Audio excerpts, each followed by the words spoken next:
Hi guys, welcome to the channel. This is what if Gohan was sent to Naruto. Before we start, remember to like and subscribe to help the channel.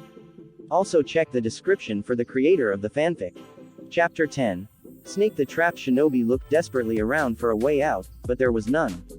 As much as it grated on his ego to admit, these Konoha bums had him stuck.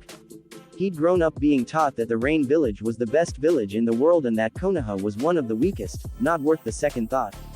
Now he realized that was all conditioning so they wouldn't run from a war with the Leaf.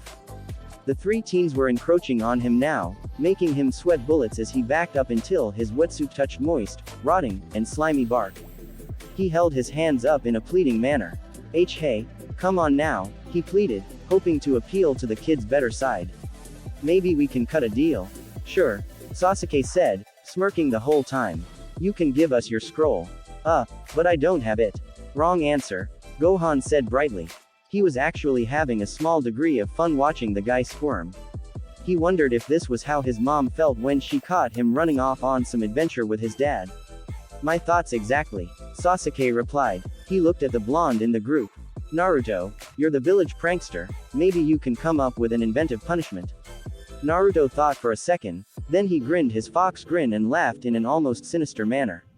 Sure, I've got an idea. The Rain Shinobi shrank back under the encroaching shadows of the three boys. No, stay back, no. 5 minutes later and Team 7, Sakura included, were all staring up at the struggling and swearing Rain Nin dangling some 20 feet over their heads. Was that all necessary? She asked, deadpan. Think of it as a morale booster, Sakura-chan. Naruto answered brightly, draping an arm over her shoulder. At his expense, there was a crack of bone on bone and then Naruto's twitching feet were where his head should have been. Hands off, Baka, Sakura said, allowing inner Sakura to seep through for an instant. The reason for the conversation in the first place was that their assailant was hanging upside down from his ankles, arms bound behind his back, and a massive gash cut into the back of his wetsuit, from which his boxers, white with red polka dots, had been pulled out and the waistband stretched until it was covering his eyes. Sasuke had been almost dismissive when he saw it. Real original, Naruto, he'd remarked. Shut the hell up, Sasuke bastard. It was the best I could do. It's not like we're in Konoha or something. Gohan and Sakura just looked at each other and shrugged, knowing there was no way to break the two bickering friends up. A strange feeling surged through Gohan and set him on edge, but before he could do anything, a massive wind swept through the area they were in. Everyone was a tangle of flying limbs as they all tried to dodge one way or another. Sasuke and Sakura got clear, but Gohan and Naruto weren't so lucky. Gohan would have made it too, except that Naruto had jumped into him right as he was getting ready to phase away and knocked him over, then both of them got slammed and swept away by the rush of chakra that followed the wind. Sasuke emerged from the bush he'd managed to hide under right when the wind hit. He'd noticed Gohan's sudden tensing, and so far, when Son Gohan tensed like that, it generally meant something bad was on the way. Thankfully he'd managed to move fast enough. Sasuke-kun. It was Sakura, her own bush rustling as she emerged from it. He held a single finger to his lips, making her be quiet. Some indefinable force, was making the last of the Uchiha's neck hairs stand on end. A shiver, like cold water wending its way down his spine, caressed his body, raising goosebumps on his arms. Whatever was out there, he really didn't want to meet it. Unfortunately, it seemed the thing wanted to meet them. The bushes parted and a figure emerged, and it wasn't Naruto or Gohan. Who are you? Sasuke demanded rudely. The figure, an effeminate man, merely cackled before lunging at them. A mile from that particular encounter, Gohan's wild head over heels tumbling along the mossy forest floor finally came to a stop as the warrior got his feet under him and dug in, even crouching and digging a hand into the soil to slow his wild skid. The Saiyan warrior straightened up and looked around the dank forest, which was cloaked in perpetual twilight from the thickness of the canopy above them. In the distance he could feel Sasuke's ki clashing with that of another's, and something about that second signature felt oddly familiar, like he knew it from somewhere. Sakura was near Sasuke, and Gohan figured that the Uchiha would manage to keep her safe for the time being. Throwing his senses even farther out, the young warrior caught a slight feel of that bloodthirsty guy from before, the one who looked like an insomniac raccoon. He was a ways off, though, which was good. Gohan really didn't want to mess with him unless he had access to his transformations again. Now, where was Naruto? Gohan couldn't sense him anywhere, and that worried him. He didn't know if the hyper blonde was dead or just out of, oh, there he was, and his ki was shining strong. No worries there. So what to do now? He had several options before him. He could check up on Naruto and make sure the blonde was mortally wounded or had a broken limb or something similar, or he could go and see just what had gotten Sasuke so riled up that he was fighting as hard as he was. In the few scant minutes Gohan had been deliberating with himself, Sasuke's ki had moved all over the area they'd last been in, then it had flickered and moved again, though this time it felt more like a retreat than anything. That made the Demi-Saiyan frown. If this threat was good enough to make Uchiha Sasuke retreat, then Gohan should go and help. He looked in Naruto's direction. On the other hand though, if this threat was that bad, then Gohan, limited as he was, would probably have a tougher time than usual in dealing with the menace. Plus there was the fact that he was still unfamiliar with the world of the shinobi. Charging headlong into battle like he usually did was probably going to get him pummeled all the faster. Sakura, Sasuke, he whispered to the air, hoping that the verbal plea would have at least some effect, even if it was to bolster his own confidence that his teammates would hold out just a few minutes more. Hang on. I'll get Naruto and we'll both come to help out. There was a flicker and Gohan was gone. Sasuke grunted as he took a hard blow in his midsection, but he stuck it out and latched firmly onto the offending limb of his adversary. The man's face showed not surprise but a mild curiosity about what the young man was planning. That became obvious when he pulled out a kunai and stuck it firmly into the man's wrist, drawing blood and forcing the shinobi, who claimed to be from the grass village, to pull back and remove the knife. Ho, the man said, looking over the injury, which bled profusely. Despite being a small incision, it was deep, nicking several veins and arteries. Not bad, Sasuke-kun, not bad at all. There was an odd note in his voice. To Sasuke it sounded almost like satisfaction. What was there to be satisfied about? He was bleeding for Kami's sake. Shouldn't he be at least a little wary? A long serpentine tongue emerged and licked the wound clean. However, it'll take more than a mere scratch to stop me. Sasuke gulped, taking a step back by instinct. Something about this guy was foul, and the Uchiha didn't want any part of it. His hands flew together, forming a familiar sequence. Kaden. Gukakyu no Jutsu. The shinobi blinked as a raging fireball spewed from Sasuke's lips and engulfed the ninja and the immediate area where he stood. The raven-haired Avenger chalked the flow and waited for the fire to burn itself out. At the center of the affected area, the moss and dead leaves burned away and the soil turned to glass, was the shinobi, burned to a crisp and unmoving. Sasuke smirked. There was evidence of what happened when you underestimated the Uchiha. A noise like breaking bone filled the air as the corpse cracked and fell to pieces. Sasuke started. Kawarimi. Gukakyu no Jutsu at your age. Very impressive. Sasuke-kun, said a silky voice in the Avenger's ear. Sasuke-kun. Sakura shouted in alarm. The Uchiha was frozen in place. This guy had switched places with something and Sasuke didn't even notice until he'd spoken. What the hell are you? Sasuke asked, knowing not to turn around. Not if he wanted to keep his head. Kukukukuku. The presence vanished as the man took a couple of steps back, allowing Sasuke to turn. Me? Why? I'm a shinobi, just like you. Don't screw with me, Sasuke growled. This man sounded too much like Itachi for Sasuke's liking. You're not a genin. Not by a long shot. The man snickered again. Intelligent too. My, you are just like your brother. Rage erupted inside Sasuke and formed a molten ball that sat like white phosphorus in his gut. What was that? He snarled, Sharingan blazing to life, reacting to his emotion. The man sneered. Such eyes. Fine eyes, Sasuke-kun. Full of rage, hatred, a lust for power. You could be great Sasuke, very great indeed. Yet you're nothing but a puppet. A puppet of the Hokage and this worthless troublesome village. Sasuke could almost hear the creepy organ music in the background as the man held out an inviting hand. Serve me, Sasuke-kun. Join me, and I can show you the greatest power. The Uchiha relaxed his stance and stood tall, regarding this guy with his crimson eyes. Power? He asked, sounding tempted.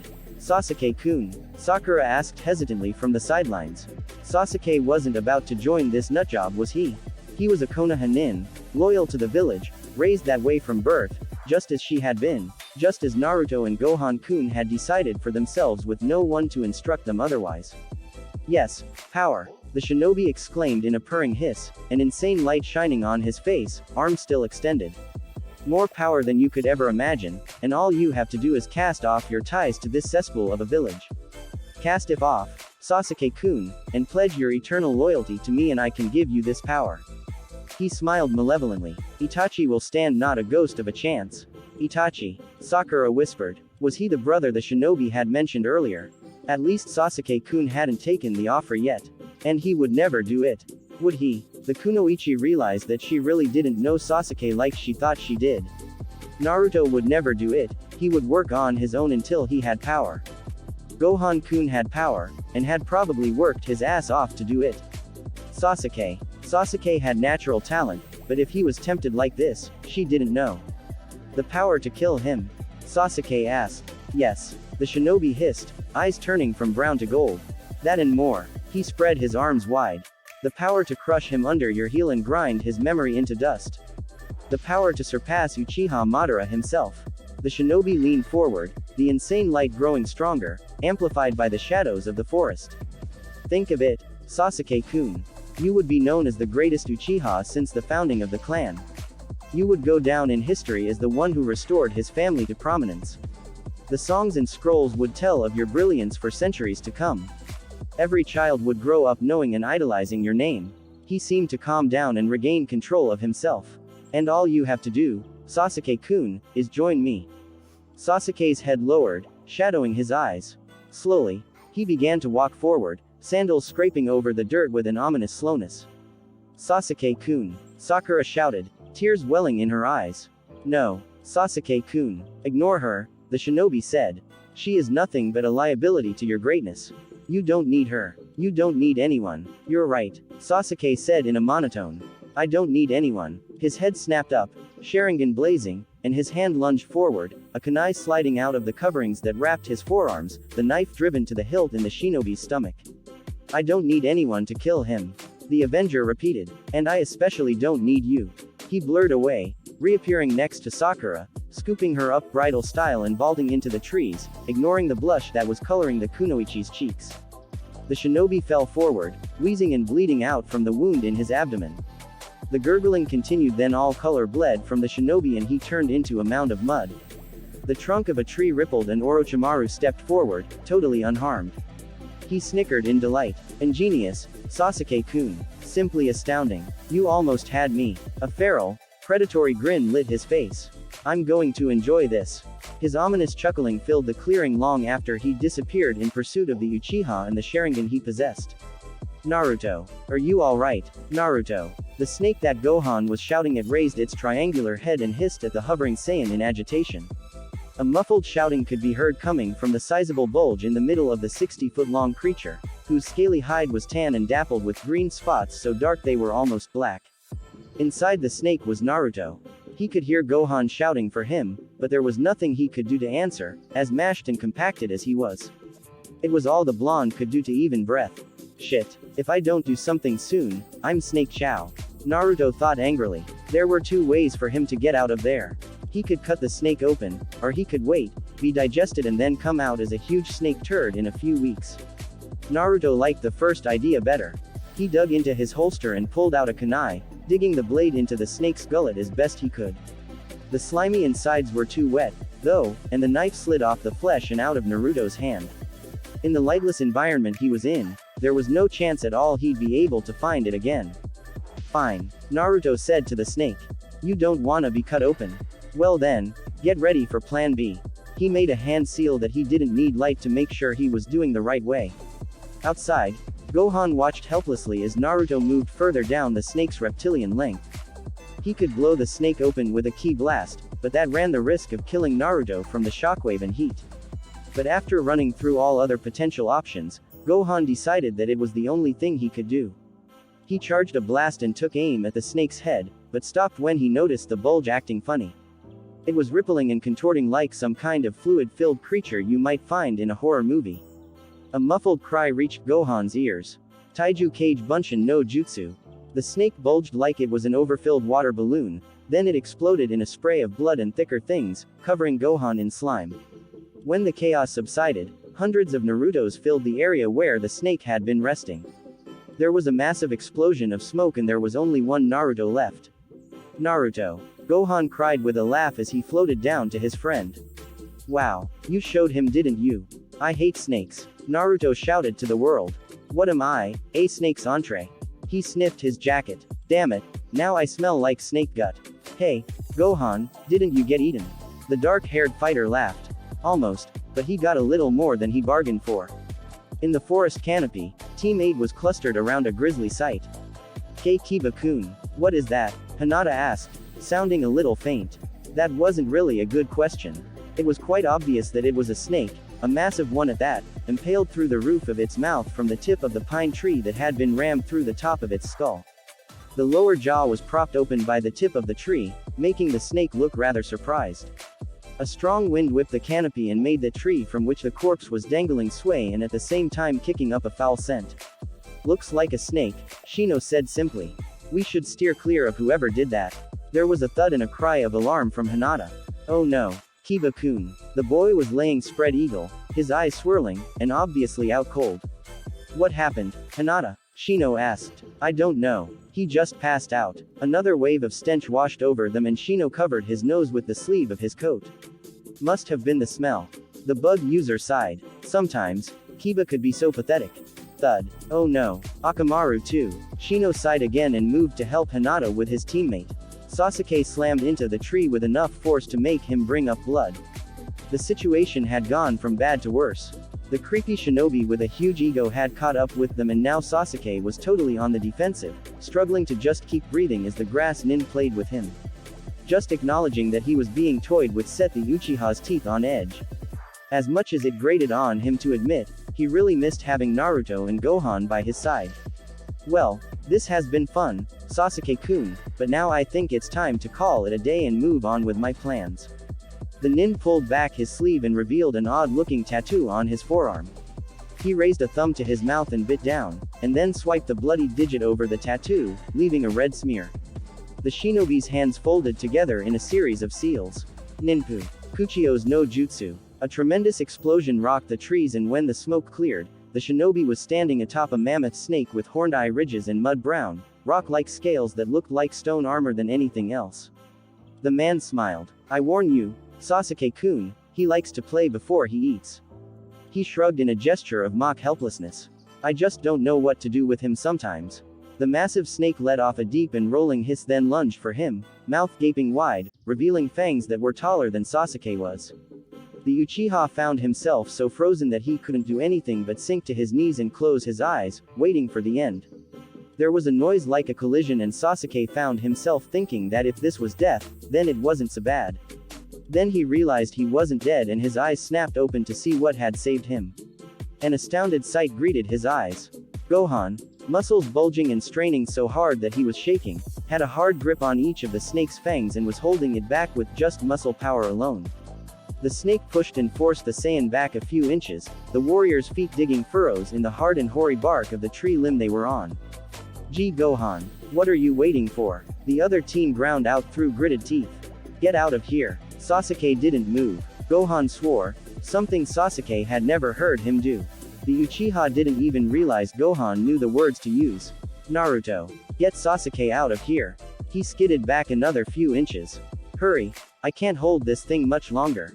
Right. A pair of arms encircled Sasuke's chest and he found himself flying through the air to land next to Sakura, who'd been paralyzed with fear ever since the nin had used some kind of weird jutsu to show them their own deaths. Gohan glanced sideways and saw Naruto give him a cheery wave. He phased out a second later and the snake's maw slammed shut over the spot he'd been standing just a moment before.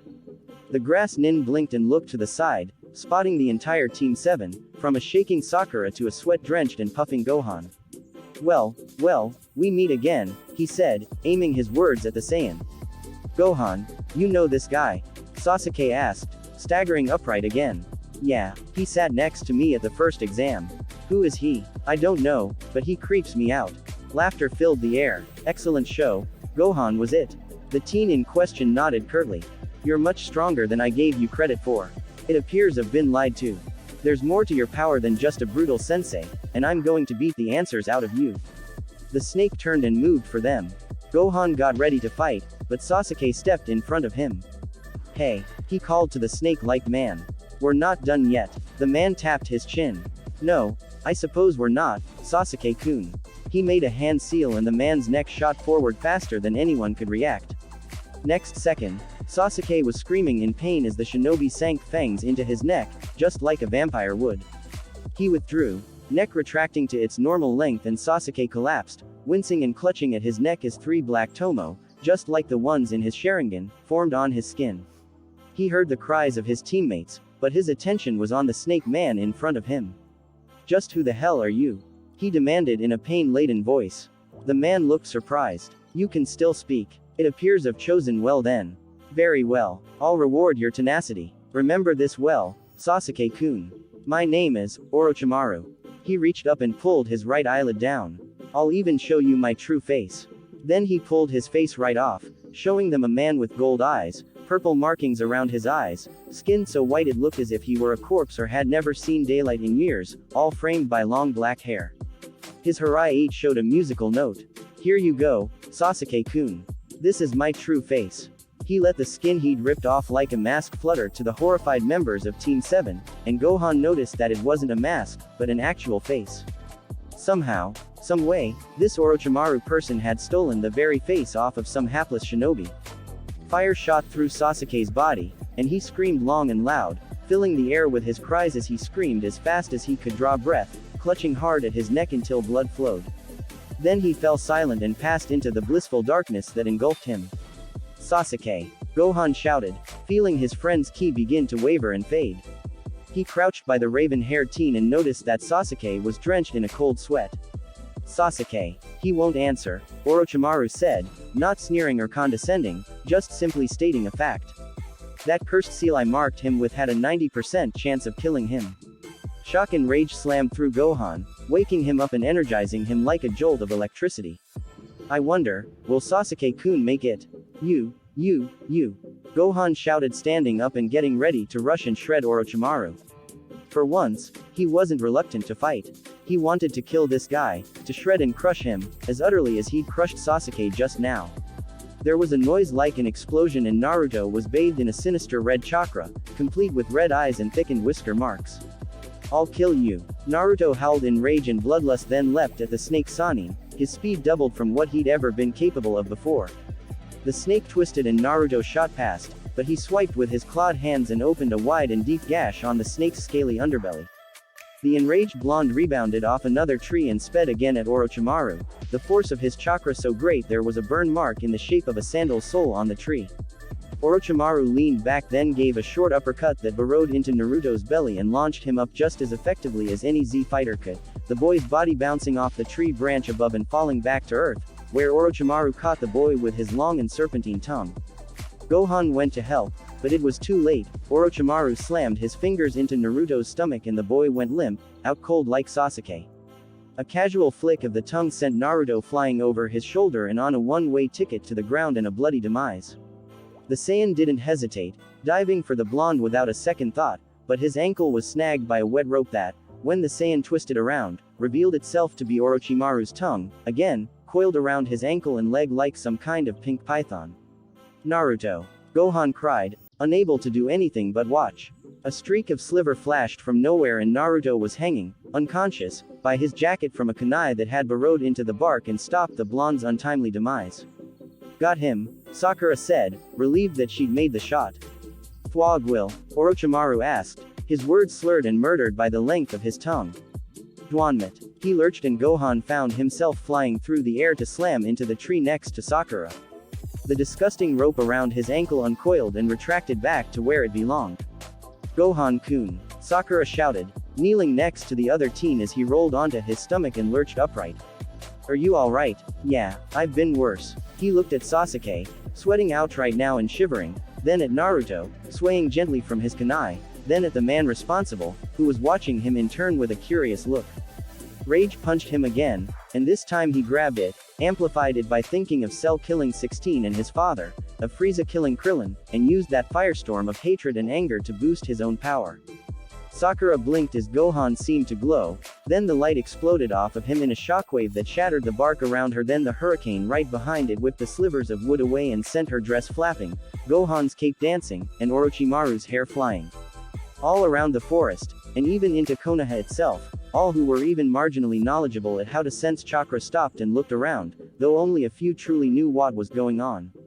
The Sandame, up to his elbows in paperwork again, ran to his windows as fast as his age and clothing would allow and looked to the forest of death. Gohan-kun, something has him rather upset.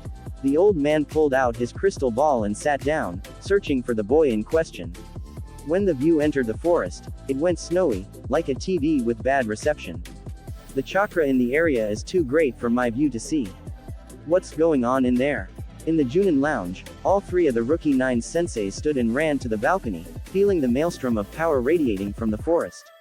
What is that? Asuma asked, his cigarette dropping from his mouth at the sheer volume of raw chakra. I don't know. Kurenai replied. It feels like, I don't know what it feels like. Gohan. Kakashi cried. What the hell are you doing? Gohan. Kurenai asked. That new kid on your team. The copy nin didn't answer, instead vaulting over the railing and speeding for the forest as fast as he could, moving with more speed than anyone thought possible from the lazy man.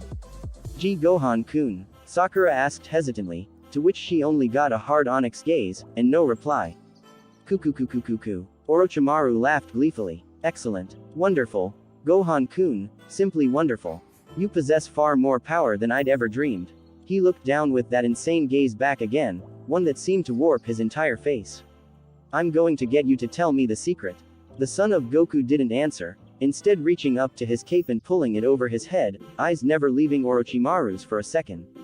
He held the white garment easily with one hand, then, with a deft flick, sent it flying to the side, over Sakura's head to thud onto the limb and shatter the bark and wood where it landed. What the hell? Sakura wondered. How can he move with something that heavy on? She looked at her friend with scared emerald eyes. Gohan, just what are you? Gohan's eyes drilled into the snake Sannin. Let's go, he announced and simply vanished. Orochimaru blinked then crossed his arms as fast as he could, Gohan's foot slamming into him and thrusting him off the snake. The Sannin landed safely on the tree across from the one he'd been fighting at, though the force of his impact blew out the back of the tree as the force transferred. He threw himself flat against the tree as Gohan shot past from above, little more than a blur to the Sannin at the level he was fighting at, gold eyes widening as several long black hairs detached themselves from his head and floated away on the mad rush of air in the speeding teen's wake. The sadist looked down and saw a swath of debris on the forest floor as the boy skimmed over the foliage below then shot back to their level in a second, again coming for his enemy, leading with a straight attack that would take the Sannin's head off if he didn't watch it. Orochimaru reached above his head and put both hands on the tree then curled himself into a ball, just as Gohan's attack slammed home with enough force to bury his arm in the tree up to the shoulder and almost crack the mammoth plant in half.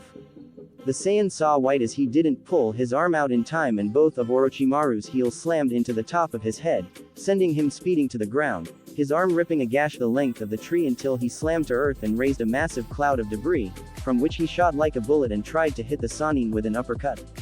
The snake man's head pulled out of the way in time, but Gohan felt his knuckles graze the man's chin. Then he was past, at the top of the tree, where he pushed off hard enough to pulverize the wood, arcing back to the tree where Sakura was crouching. Orochimaru watched the boy across from him with a guarded expression that Gohan knew all too well. It was the same look that Cell had gotten when the young Super Saiyan had proven himself an equal to the evil android. It was the look of being unwillingly impressed. The snake was indeed unwillingly impressed, not believing that a boy, no older than Sasuke himself, could fight with such ferocity and power. Something warm dribbled down his chin. White fingers touched the source and came away red. Orochimaru blinked then felt under his chin, wincing when he made contact with the bruise that was rapidly forming. That kid, had injured him. It was minor, but still, a mere teenager was standing up to him, one of the Sannin, and had even managed to draw first blood. Gohan launched himself at Orochimaru again, and the snake responded in kind, pushing off the tree to meet the onrushing warrior at the halfway point, over open space, and begin trading blows so fast that Sakura couldn't keep up. The pair's arms were moving so fast that it looked like they'd both sprouted multiple fists. The fighting titans broke apart, Orochimaru rebounding off a tree and becoming a blur. Gohan let out a war cry and mimicked the move, then the two became nothing but black streaks that bounced all over the area where Team 7 had been fighting for their lives until that point. Shockwaves pulsed all around the kunoichi as the streaks met, bounced apart, only to meet again somewhere else, each meeting producing the waves that did everything from just create gusts of wind, to shattering tree trunks and sending up swarms of leaves when the two met in the canopy.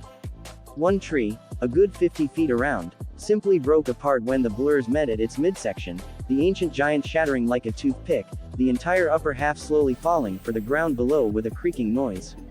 It never hit the ground though, because there was a string of explosions up and down its length as the two fought over, on and around it, reducing the sizable section to nothing but pulp, wood chips and sawdust.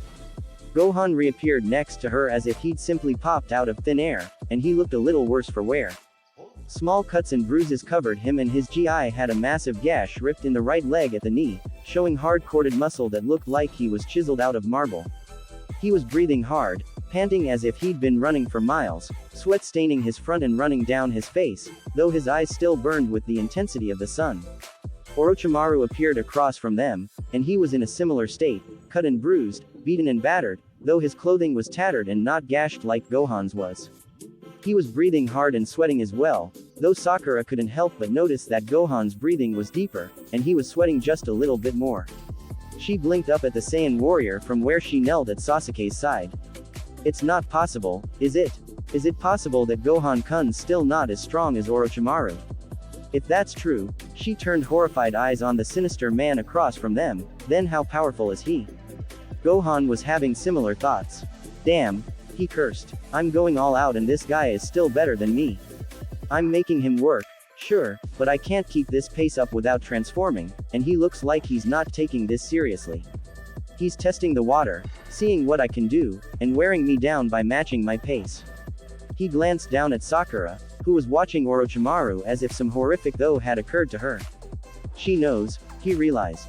She knows that in the end, Orochimaru will win. He allowed a slight slump to enter his shoulders.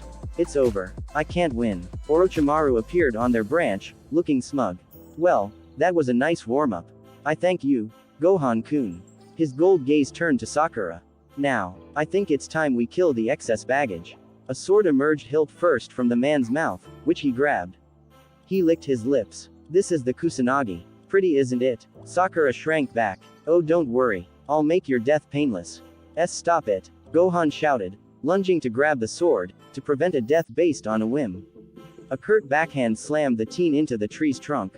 He lunged again, but was again slammed into the tree, though this time by a kick. Be quiet, vermin, the snake growled, losing his mask of polite malevolence and showing his true colors. I'll deal with you in a second. He smiled, almost charmingly, at Sakura. Now, Kunoichi-chan, time to die. Gohan watched, clutching his ribs as the blade began its descent. The keen double edge glinted in the sun. Orochimaru's robe swayed gently in the wind of his arm's passage. Time was slow, giving the Demi-Saiyan time to observe every critical detail. He knew that Sakura's death would be imprinted in his mind for the rest of his life, just as vivid in 100 years as it was now. He could clearly see her face, etched with fear, emerald eyes wide, mouth open in a scream, her left arm coming up in a feeble attempt to stave off death just a moment more, but it wouldn't matter, that blade would slice her arm clean off then continue into her. He had to do something. His father would be ashamed if he let someone die right in front of him. No, Gohan whispered, too softly for anyone to hear. Desperation and rage directed solely on himself for not being able to protect, flooded him. No. Android 16's death played itself for Gohan, in mute fast forward, yet every detail was clear and not lost on him. The image of the man's head getting stepped on was replaced by Sakura cowering. The sword was almost to her. If he didn't act now then she would die. Gohan reached for the one weapon that could help him now. Time sped back up. Gohan-kun, help me. She cowered, covering her head with her arms. Die girl. No. There was an explosion behind Orochimaru, who stopped short, the edge of Kusanagi inches from cutting open Sakura's head, so close, in fact, that the Kunoichi could feel the edge resting against her hair. She became aware of a bright light shining even more brilliantly than the sun was behind Orochimaru, who had forgotten all about her and was watching the spectacle before him. Gohan was floating inches off the ground, back arched, arms wide and his head thrown back as a long and loud yell ripped itself from his throat. He was surrounded by a shell of wind that kept coming off him in great gusts that forced even Orochimaru to shield his face with one arm or risk getting a piece of bark in his eyes. The tree branch beneath Gohan, and the trunk behind him, cracked and splintered with noises like gunshots as the force of the Saiyan warrior's ki slammed against it. Lightning crackled up and down his form before bursting off in bolts that lanced every which way and blew apart trees, setting leaves in the branch they were standing on alight, only to be extinguished a moment later by the fierce winds. The kanji for one appeared on Gohan's chest and sent a helix of lightning into the sky as dark clouds gathered overhead, in a way similar to what happened when Shenlong was summoned. More lightning rippled overhead, going from cloud to cloud and back again in a dizzying display of raw power. The lightning helix reversed direction and Gohan screamed long and loud from the pain that assailed every inch of his body. He felt as if he could burst into flame at any moment, but still he threw his entire being at the barrier that held his transformations back from him. The glass ceiling was immovable, unbreakable, but still the warrior persisted, driven only by the blind desire to protect that which was closest to him. Again and again, Gohan slammed against the barrier, driving his metaphorical shoulder against it, yelling the whole time, trying to gain even the slightest trickle of power from the level of strength called Super Saiyan. Orochimaru, getting nervous from the power that was slamming down on him, turned back to Sakura, who was watching the display with a numb and scared expression. Better kill you first, before he finishes up. Gohan, still persisting in his seemingly useless assault on the barrier, heard him and renewed his desperate ramming, throwing everything he had into the push. The ceiling began to fight back, trying to drive him away and keep the balance which the seal so adamantly wanted. Orochimaru raised Kusanagi to the heavens, the blade shining from the light of Gohan's power. He swung. The son of Goku and protector of the world drew back again, knowing this would be the last hurrah. It was either transformation or Sakura's life. HRAAAAAAAA. Gohan screamed, eyes wide and almost maddened by desperation, slammed into the barrier. The barrier warped. The barrier stretched. The barrier shattered. Another explosion rocked the area and this time, the resulting shockwave blew Orochimaru clean off his feet and across the canopy to another branch where he slammed into the tree's trunk. Sakura blinked as the branch she sat on was shattered into splinters. She grabbed at Sasuke, never removing her eyes from Gohan, and caught the Uchiha by the scruff of his shirt by sheer luck. Leaping to the branch that Orochimaru had been standing on before this, the kunoichi landed and turned around as the lightning that had been striking Gohan repeatedly vanished and the kanji on his chest expanded, glowing pure white, until it became a humming dome that totally shielded the teen from view. Silence fell truly for the first time since Orochimaru had shown up, except for the low buzzing coming from the dome. Sakura could hear her heart beat in her ears. Once, twice, thrice. HRAAAAA. Gohan's voice pierced the silence like an assassin's dagger and a shaft of gold light pierced the top of the dome and shot skyward, punching straight through the dark clouds overhead, blowing them away, and continued on until Sakura felt it could reach the moon. Miles away, in Konoha, Kakashi shot through the streets, breaking speed records as he hurtled for the gates of the village. A glow spread over the horizon, but it wasn't the sun. It was just getting dark now, and west was the other way. A shaft of pure golden light shot into the sky and blew twilight away, and Kakashi was so startled that he tripped and fell, face planting into the dusty main road just feet from the gate. The Hokage, standing at the window and puffing serenely on his pipe, paled as the light blew into the sky and turned twilight back into noon. He was so shocked that he let go of the pipe, which fell from his slack grip and jawed a clatter to the ground. He only needed a second to figure out the source. Gohan-kun, the old man murmured. He's done it. He shattered the seal. Sakura, shielding her face from the light, peeked out as the brilliance began to fade. There was a pulse of power, which kicked up a storm of dirt and debris, forcing her to cover her face again. When she felt secure enough to look, she lowered her arm and gasped sharply. Gohan was bent over at the waist, arms dangling, bathed in a gold aura that filled the air with a pulsating chirping noise. His hair, the only part of his face visible, was a brilliant gold that made Naruto's seem dull and dark by comparison. He straightened, revealing the full extent of his change. His eyes were greener than hers and icy hard from a fury that made itself known in his stance and face. Gohan's eyes even seemed shaped differently, as if the rage he was feeling had brought on the change. His face was set, stern and dangerous, so much so that Sakura felt herself trembling from just looking, and from the waves of chakra he was giving off. Even his eyebrows were gold, just visible under the mop of golden spikes. She noticed that his hairstyle was the same, and clung to that fact, using it to reassure her that the Gohan she knew was still in this being of power and commanding presence and flaming gold aura. The emerald eyes looked his body over and the kunoichi thought she saw a flicker of wonder and victory. Was he happy this happened? Then his eyes steeled and he glared at Orochimaru, who looked shocked and maybe even afraid. Sakura. She jumped when Gohan spoke. His voice had lost its carefree tone. Now it was lower, rougher, and way more dangerous. Why yeah, you alright? She sighed in relief, smiling weakly. If he was worried about her, then it meant that this really was Gohan-kun and not some demon.